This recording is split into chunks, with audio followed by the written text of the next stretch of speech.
Morning সবাইকে, কেমন আছো তোমরা? আর আজকে সকাল সকাল আমি দেখো আমার যে খাবারের রুটিন আমি রেখেছি। তো আজকে আমার প্রেগনেন্সির 5 মাস 25 দিন তোমাদেরকে বলেছি এর আগে।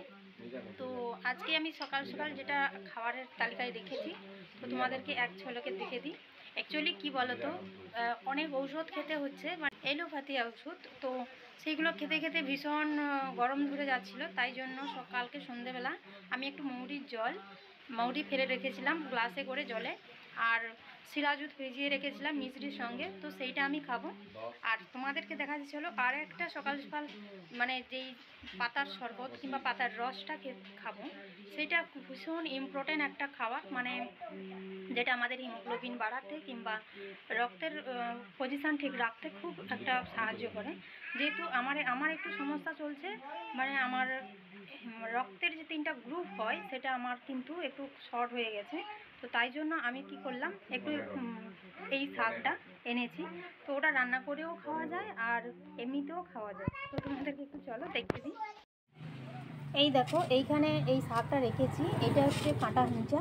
এইটা আমি বেটে এর রসটা মানে শরবত করে খেয়ে নেব। আর এখানে রেখেছি দেখো এই যে এতে আছে মৌরি ভেজানো, কালকে রাত্রিতে আমি এটা ভেজিয়ে রেখেছিলাম, এর জলটা আমি খাবো। আর এখানে দেখো এই যে শিলাযুক্তটা রেখেছি, কালকে কিন্তু একটু জল শটের কারণে এটা বরফের মতন দানার মতন হয়ে গেছে। এই দেখো এইটা কেমন বরফের মতন হয়ে গেছে না, কি সুন্দর লাগছে এটা। এটাতে আমি জল মিশিয়ে খাবো। এইটার সঙ্গে মিশ্রি আর শিলাযুক্তটা একসঙ্গে মিশিয়ে রেখেছি। তোমাদের আর একটা জিনিস দেখাই, আমার বাড়িতে কারা পড়তে আসে দেখো, আমার ছেলে ওই রুমে পড়তে বসে গেছে, আর এইখানে এরা পড়তে বসছে। আরও দুজন আসে, তাদের একটু অসুবিধা হয়ে গেছে, তাই জন্য এরা আসতে পারেনি। এরা সবাই ছোট ছোট শিশু আনে পড়তিছে, সবাই শিশু আনে পড়ে।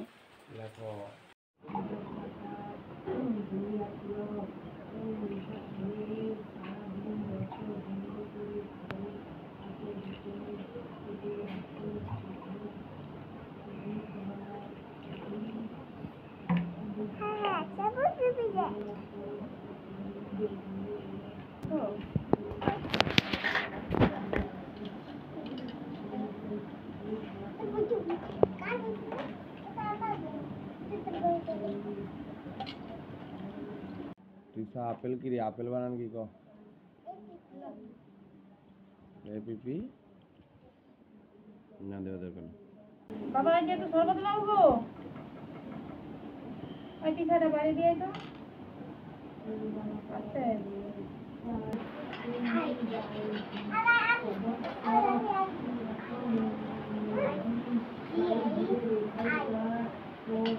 Kite kite KITE।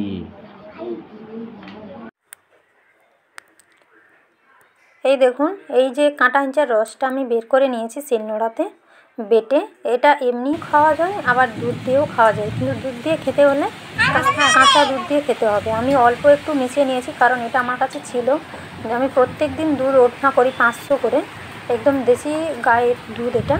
তো আমি আর মানে আজকে এনেছি, মানে গরম করা হয়নি, সেই জন্য এটা এই কাঁচা দুধটা দিয়ে খেয়ে নিচ্ছি। এমনি খেলেও হয়, আবার না খেলেও হয়, যা মানে যেরকমভাবেই খেতে পারো। মোট এর উপকারটা ওই বললাম, হিমোগ্লোবিন বাড়াতে এবং হিমোগ্লোবিনের পরিমাণ ঠিক রাখতে সাহায্য করে, যেহেতু আমাকে ডাক্তার বলে দিয়েছে এবং রিপোর্টেও এসছে যে আমার রক্তের 3টে যে ভাগ হয় তার মধ্যে নিউট্রোফিল, ইওসিনোফিল, বেসোফিল, এই নিউট্রোফিলের শর্ট আছে। সেই জন্য আমি এটা মানে কন্টিনিউ প্রায় সপ্তাহে 2 দিন খেয়ে থাকি। আর দেখো এইটা খাওয়া শেষ করে আমি আমার খালি পেটে ওষুধ খাওয়ার ছিল, খেয়ে নিয়েছি। তো একদম চলে এলাম রান্না, দুপুরবেলা রান্না খাওয়া দাওয়া শেষ করে জল খাবার খেয়ে দিয়ে এই যে দুপুরবেলা রান্নায় চলে এসেছি। এই যে দেখতে পাচ্ছ কলার মোচা আছে, ডাল আছে, এটা দিয়ে ঘন্ট করব।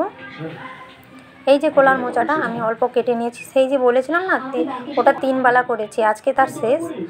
তো যদিও এখনও আছে, এখনও একটা গোটা আছে। আর এই শাকের তরকারি করব আলু বেগুন দিয়ে, আর এই মাছ এই মাছটা আমাদের এই সামনের যে জলা আছে সেখানে, এটা কিন্তু সামুদ্রিক মাছ না, একদম মানে আমাদের খাল, মানে ওই কেলেখাই বলে না, সেই কেলেখাই কপালেশ্বরী নদী আমাদের সামনে আছে, ওই সমুদ্রের মাছ। তো খালের মাছ, এই যে শিঙি আছে, ট্যাংরা আছে, আর বাটা মাছ আছে, গোটা চারা বাটা, আর পাবদা মাছ আছে 4 পিস। এটা দিয়ে আজকে ঝোল কিংবা ঝাল একটা রান্না করব, আর ওই শাকের তরকারি, আর কলা মোচার ঘন্ট করব, আর আলু ভাতে দেবো। তো যাই হোক, চলো ততক্ষণ থাকো তোমরা আমার সাথে। এই দেখো বন্ধুরা, স্নান করে একদম রেডি হয়ে চলে এসেছি, ধূপ দিয়েছি ঠাকুরকে। এই দেখো বন্ধুরা, খেতে বসে গেছি। অ্যাকচুয়ালি কী বলো তো, আমার ফোন ধরার লোক নেই, একা একাকে ভীষণ সমস্যা হয়, কোথায় রেখে যে মানে ব্লগটা করবো বা আমার ভিডিওটা তুলবে, তো সেটা মানে ভীষণ একটা সমস্যার বিষয়। আমি নিজে একা একা সব কিছু তো হয় না, সেই জন্য যতটা পারি দেখানোর চেষ্টা করি। যাই হোক, খেতে বসে গেছি। আমার পাতে যে শাকের তরকারি আছে, আর ওই মাছের ঝোল করেছি, আর ঘন্ট আছে বেলাতে। এধারে সব আমার ছেলে, আমার বর খেতে বসছে, আমার শ্বশুরমশাই খাওয়া হয়ে গেছে। তো আমার মা একটা দই কিনে দিয়ে গেছিলো, মা এসেছিলো, তো ওই দইটা সামনে রেখেছি। এখন আমার ভীষণ দই খেতে, সে মিষ্টি দই কিংবা টক দইটা শরীরের পক্ষে খুব উপকার, কিন্তু তাও খেতে ইচ্ছা করে না, কিন্তু মিষ্টি দইটা যেন ভীষণ মানে খেতে ভালো লাগে। তো ওর খাওয়া হয়ে গেছিলো, ওই জন্য ওকে একটু দিয়ে দিচ্ছি, যেহেতু আমার একটু স্নান করে আসতে, ঠাকুর পুজো সেরে আসতে দেরি হয়, তাই জন্য আমি এই যে খেতে বসছি মাত্র। আর যাই হোক, আপনাদের সবাইকে খুব ধন্যবাদ, কারণ এত শেষ পর্যন্ত ভিডিওটা দেখার জন্য। আর একটা কথা বলবো, আর যদি কোনো ভুল থাকে আমার এই ভিডিওর মাধ্যমে, তো আপনারা প্লিজ কমেন্ট করবেন। আর আপনাদের কাছ থেকেই সাজেশান নিতে চাই, কারণ জানেন তো আমি ভীষণ একা। আমার পরিবারে আমি শাশুড়ি মানেই, আমার শ্বশুরমশাই আছেন, আমার স্বামী, আর আমার ছেলে। আর যাই হোক, আপনারা ভালো থাকবেন, সুস্থ থাকবেন, আর ভিডিওগুলো যদি ভালো লেগে থাকে প্লিজ একটা সাবস্ক্রাইব করবেন, আর কমেন্ট করতে ভুলবেন না। সবাই সুস্থ থাকবেন, কেমন?